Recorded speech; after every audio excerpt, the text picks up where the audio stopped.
Nigel, for those of us in North America not familiar with Europe's seed industry, can you give us a little bit of an overview of the farm-safe seed throughout the European member states? Yep, certainly. And the farm-safe seed arrangements in Europe are quite diverse, and that's one of the things to remember. And again, for people watching this clip in different parts of the world, Europe has a diverse cropping, but in cereals, oilseed rape and potato, open pollinated or inbred lines are still form the majority of the crop, and in those that farmers will typically save a significant portion of their seed. If you look at the different regions of Europe, you can see quite vast differences in farmers' behaviours in that respect. In northwest Europe, there tends to be less farm-safe seed, more buying of certified seed. As you go south and east, then there's more farm-safe seed. And that's driven by a number of things.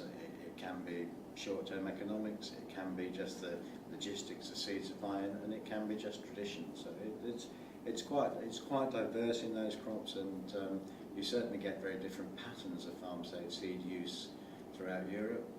Most of it in northwest Europe tends to be processed, so it does have seed treatment applied, it's cleaned, but again that can be done in very different ways depending on the countries that you're in. For example, in my home country of the UK, there are a lot of mobile seed processors processing farm-safe seed.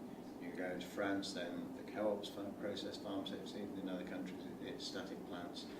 And in some places farmers don't treat and clean their farm-safe seed. So there are a lot of different models. And when we talk later about how plant variety right is dealt with, then we'll see that there are quite a number of different solutions to those because of those different dynamics. Well, and speaking of that, how do the royalties work in the farm-safe seed model? And I guess always the question is it designed to benefit the breeder or the farmer or both? Yeah, I mean, start answering that question with I always have a bit of a philosophical difficulty with anybody who says, oh, well, this is in the favour of the breeder or the farmer. Breeders are commercial companies, and we only survive by offering farmers things that are of value to a farmer. And typically that's new varieties, also we supply seed as well. So really these arrangements have to be of mutual benefit. So I'll come back to that point a little bit at the end, at the section that I've described how the royalties are collected. So again, Europe is a little bit special compared to other parts of the world where they're signatories to UPOV 91, which is the international treaty which gives the possibility of collecting royalties on farm-safe seed. In Europe, that option to charge royalties on farm-safe seed is enacted, and it's enacted with a proviso that royalties on farm-safe seed are slightly, I mean, the technical term is sensibly lower in the legislation than certified seed. And that comes up with slightly different interpretations in different countries, but is roughly half. And that's a negotiated position with other stakeholders when that legislation was introduced. And but then how do you collect that? And that's again depends very much on these different dynamics of the farm-safe seed supply in the different countries. So where there are natural bottlenecks such as mobile seed processors, then they act on behalf of the breeders in collecting royalty at that point. The same with cooperatives, or farmers can pay directly as well.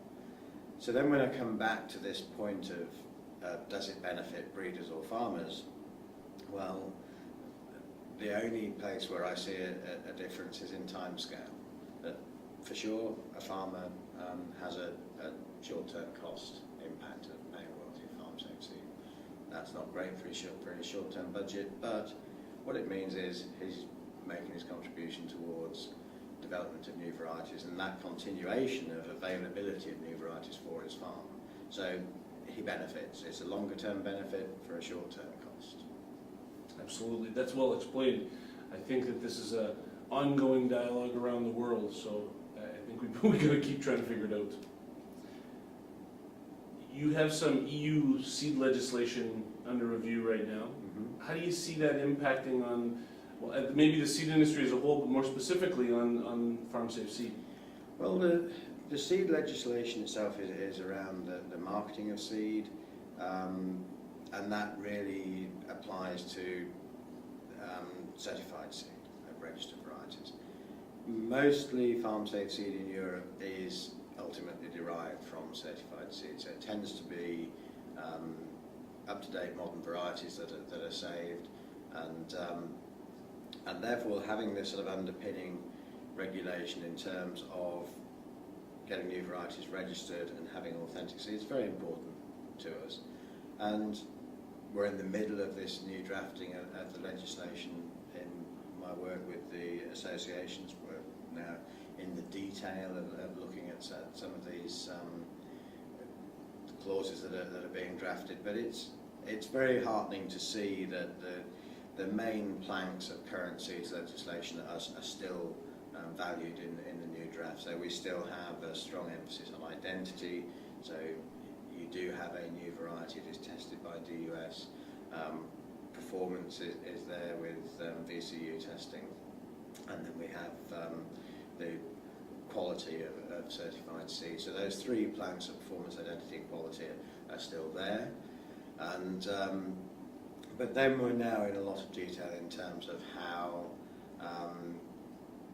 you deal with conservation varieties and amateur use and all of these other things, which need to be drafted very smartly to be able to avoid undermining the professional seed industry. So it's the main planks of the legislation are there. They're looking good, and we're now working on the details. So we're quite optimistic that those main elements of the certified seed industry will stay, and that then allows us to still be in a good position to deal with farm-safe seed of those same varieties. Do you see any major roadblocks? I mean, it requires a little bit of looking into the future and not knowing, but you see any major roadblocks? And then the second thing is, do you have any concept or idea or even opinion on the time that when the EU will be making such a decision on this legislation? Well, I mean, the legislative process on this seeds marketing is now moving quite quickly, and we will be seeing quite detailed drafts by the end of the calendar year, and therefore we will be seeing sort of first enactment early in the new year. So that's all in a good shape. In terms of evolution of farm-safe seed, we're still working on improving what we've got. I mean, the collection of farm-safe seed royalty across Europe isn't yet uniform. We've got schemes in some countries and not others, but all the time, every year, there are new countries getting new schemes and finding these new solutions. So Spain have introduced a new scheme this year, Belgium have, the French have expanded their scheme. And this is very much built on the concept of fair play. So everybody's making their contribution. And so where countries haven't got schemes, it's pretty unfair on those countries that have got schemes, and therefore it's a gradual education process of farmers and their organisations to really say, well, yes, we need continued new varieties and we need to invest in research. So we've got those fair play elements in terms of the evolution of the schemes as a whole, and then we also have within the schemes, of course, collecting royalties can, people don't necessarily want to pay straight away, and again, to get fair play, we need to be able to enforce. Enforcement is generally unwelcome by the person who is being enforced. So again, it's trying to make sure that we're proportionate and targeted, so that we're not swamping farmers with red tape or bureaucracy or heavyweight procedures applied to people who are complying. So it's getting that balance right. So there's still work to do, even within the countries that we're already working in. As it relates to this new legislation, Can you tell us a little bit about what impact it's going to have as far as movement of seed? I mean, movement of seed within Europe and then internationally. How's that going to impact breeders? Well, I think again the draft legislation that we've seen certainly maintains all of those elements of seed certification of variety identity that are important for example, international trade in OECD schemes, and there are some new drafts around import and export, but again we're seeing those gradually being adjusted to come back to pretty close to the status quo.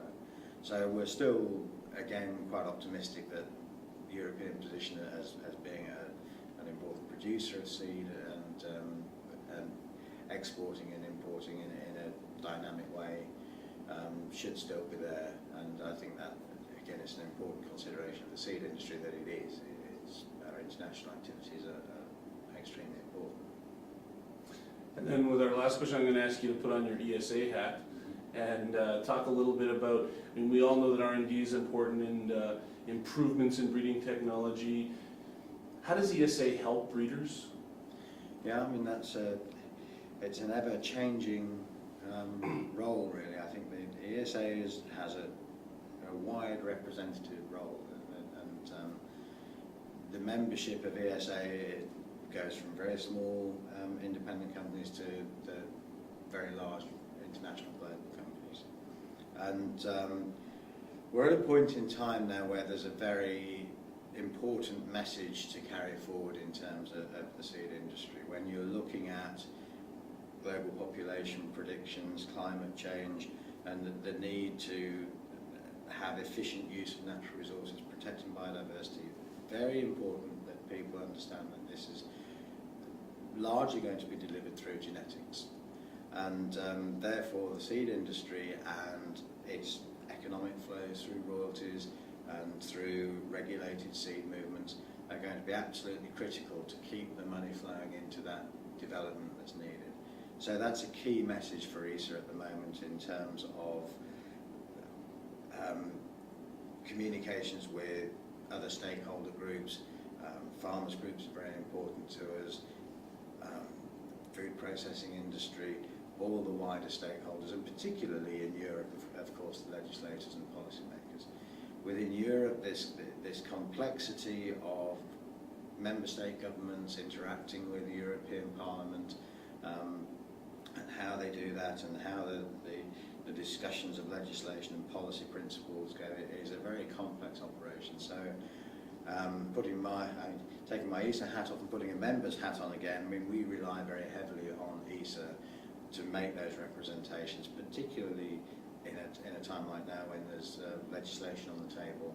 And that really is a powerful voice to get across these messages of not only that we need a strong and vibrant seed industry, but why, to the wider public, we're having to really communicate this to non-specialists outside of the agricultural industry, because the European Parliament is a very diverse group of people, and the value of the seed industry and its importance to society as a whole, and how that is being delivered by private sector, profit-driven companies, is a critical message to get across. And ESA's role as a champion of that message is very, very important, particularly at this point in time.